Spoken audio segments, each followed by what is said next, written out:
जय श्री राधे, जय माता दी। नवरात्रि के दूसरे दिन माँ ब्रह्मचारिणी जी की उपासना की जाती है। तो आइए सुनते हैं माँ ब्रह्मचारिणी जी की कथा। सबसे पहले हम माँ ब्रह्मचारिणी जी का प्रार्थना मंत्र गा लेते हैं।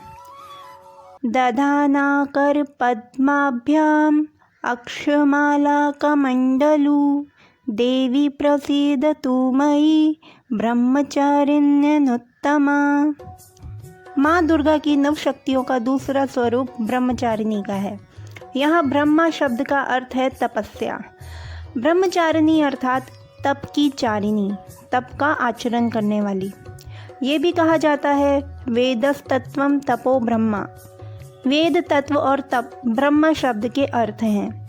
ब्रह्मचारिणी देवी का स्वरूप पूर्ण ज्योतिर्मय एवं अत्यंत भव्य है। इनके दाहिनी हाथ में जप की माला एवं बाएं हाथ में कमंडलू रहता है।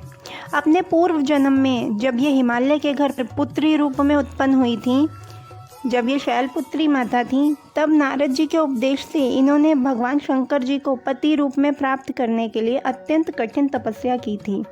इसी दुष्कर तपस्या के कारण इन्हें तपश्चारिणी अर्थात ब्रह्मचारिणी नाम से अभिहित किया जाता है। 1000 वर्ष उन्होंने केवल फल फूल खाकर ही व्यतीत किए। 100 वर्षों तक केवल शाक पर निर्वाह किया। कुछ दिनों तक कठिन उपवास रखते हुए खुले आकाश के नीचे वर्षा और धूप के भयानक कष्ट सहे। इस कठिन तपश्चर्या के पश्चात 3000 वर्षों तक केवल जमीन पर टूटकर गिरे हुए बेलपत्रों को खाकर वह भगवान शंकर की आराधना करती रहीं। इसके बाद उन्होंने सूखे बेलपत्रों को भी खाना छोड़ दिया। कई हजार वर्षों तक निर्जल और निराहार तपस्या करती रहीं। पत्तों को भी खाना छोड़ देने के कारण उनका एक नाम अपर्णा भी पड़ा। कई हजार वर्षों की इस कठिन तपस्या के कारण ब्रह्मचारिणी देवी का वह पूर्व जन्म का शरीर एकदम क्षीण हो उठा। वह अत्यंत ही कृशकाय हो गई थी। उनकी ये दशा देखकर उनकी माता मैना अत्यंत दुखी हो उठी। उन्होंने उन्हें उस कठिन तपस्या से विरत करने के लिए आवाज दी, ओ माँ, ऊ माँ, अरे नहीं, ओ नहीं। तब से देवी ब्रह्मचारिणी का पूर्व जन्म का एक नाम उमा पड़ गया। उनकी इस तपस्या से तीनों लोक में हाहाकार मच गया। देवता, ऋषि, सिद्धगण, मुनि सभी ब्रह्मचारिणी देवी की इस तपस्या को अभूतपूर्व बताते हुए उनकी सराहना करने में लगे। अंत में पितामह ब्रह्मा जी ने आकाशवाणी के द्वारा उन्हें संबोधित करते हुए प्रसन्न स्वरों में कहा, हे देवी, आज तक किसी ने ऐसी कठोर तपस्या नहीं की थी। ऐसी तपस्या तुम्ही से संभव थी। तुम्हारे इस अलौकिक कृत्य की सराहना हो रही है। तुम्हारी मनोकामना अवश्य पूर्ण होगी। भगवान शिव जी तुम्हें पति के रूप में प्राप्त होंगे। अब तुम तपस्या से विरत होकर घर लौट जाओ। शीघ्र ही तुम्हारे पिता तुम्हें बुलाने आ रहे हैं। माँ दुर्गा का ये दूसरा स्वरूप भक्तों और सिद्धों को अनंत फल देने वाला है।